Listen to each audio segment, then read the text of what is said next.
Picture this scenario. Your organization receives results from an employee satisfaction survey that says that the vast majority of employees are dissatisfied with management. It also says that employees believe their concerns aren't being heard and they feel underappreciated. Receiving these results can cause a panic. It can cause managers and other stakeholders to react strongly as they immediately try to implement things that will hopefully make everything right as soon as possible. Meetings are held, an employee recognition program is implemented, a summer picnic is held, and Friday Jeans Days are instituted. A year later, the same survey is sent out again, and when the results come back, the responses are the same or in some cases even worse. The obvious question would be then, what happened? What did they do wrong?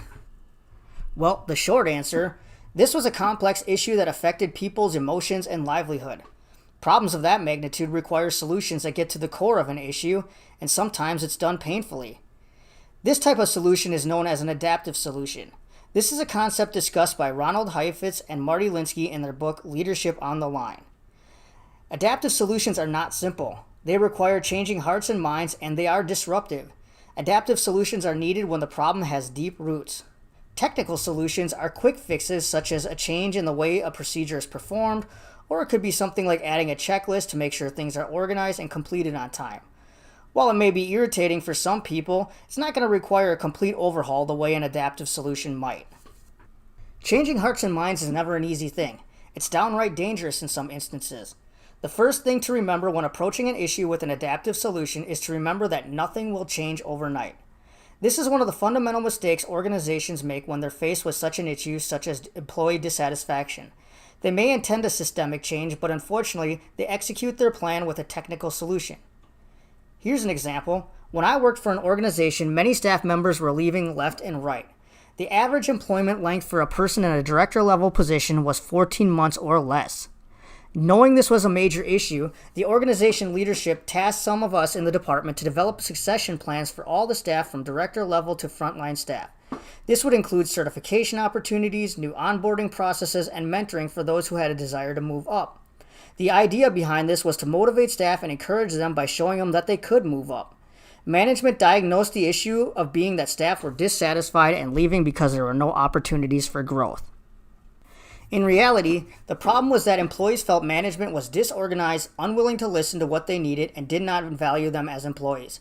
It seemed like every month a new requirement or additional responsibility was added to the job without anything being offered in the way of compensation or something being taken off their plate. Being frustrated about the policies and procedures was just a natural response to the overall frustration the staff had towards management. Employees weren't even interested in moving up after a while.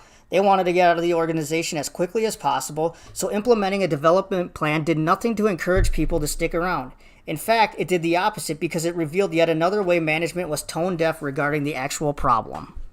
Management failed in this scenario because they did not understand the core issue. They tried to take a deep-rooted cultural problem and solve it with a technical solution.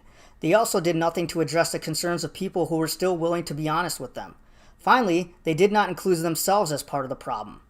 The issue of trying to solve problems with technical solutions when an adaptive one is required is that it causes frustrations with those who are depending on you to come up with an effective solution. It also shows that you don't even have a fundamental understanding of the problem. This is exactly what happened in the above scenario. Staff continued to be frustrated because they saw that management's response was to slap something together that eventually fell apart, but then had the attitude of, well, we tried. And in the end, nothing changed and the mass exodus continued. So, what do you do when you find yourself with a problem that runs deep? Well, here's some keys to approaching a problem that requires an adaptive solution. Number 1, understand the problem in its entirety. Number 2, don't even attempt to provide a solution unless you're willing to go all in. Number 3, share the vision with others. Number 4, be innovative and willing to get completely out of your comfort zone. Number 5, remember, adaptive change happens slowly.